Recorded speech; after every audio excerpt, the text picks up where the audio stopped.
بسم اللہ الرحمن الرحیم۔ معزز ناظرین کرام، السلام علیکم۔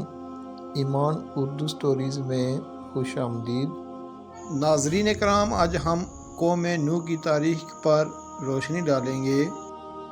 اللہ تعالیٰ نے حضرت نوح علیہ السلام کو قوم نوح کی طرف اپنا رسول بنا کر بھیجا۔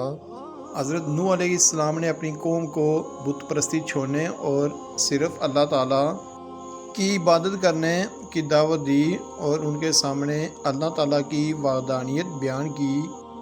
اللہ تعالیٰ کی نافرمانی پر انہیں اللہ کے غضب اور عذاب سے ڈرایا۔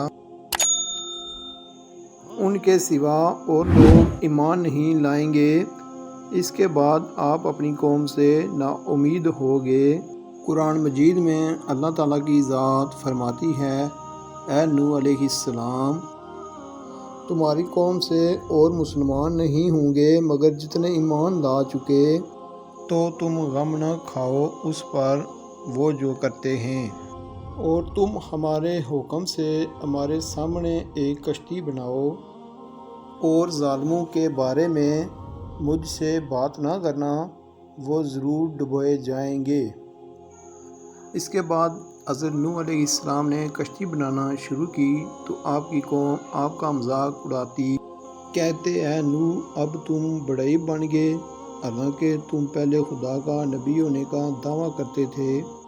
کوئی کہتا: اے نوح علیہ السلام، اس خشک زمین میں تم کشتی بنا کر کہاں چلاؤ گے؟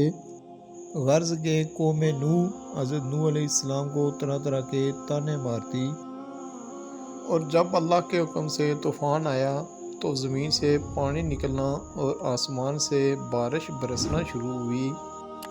اللہ کے حکم سے نوح علیہ السلام نے تمام اشراط الارض کا ایک ایک جوڑا اور اپنی قوم کے صاحب ایمان لوگ کشتی میں سوار کر لیے۔ حضرت نوح علیہ السلام کی قوم کے نافرمان لوگوں کے ساتھ ساتھ آپ کا اور حضرت نوح علیہ السلام کی کشتی کوہ جودی پر ٹھہر گئی۔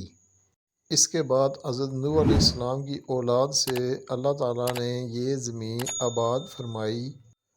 ناظرین کرام، ہماری اس کاوش کے متعلق کمنٹ سیکشن میں اپنی رائے کا اظہار ضرور کیجیے گا اور چینل کو سبسکرائب کر لیں تاکہ ہماری ہر نئی آنے والی ویڈیو آپ کو بآسانی مل سکے۔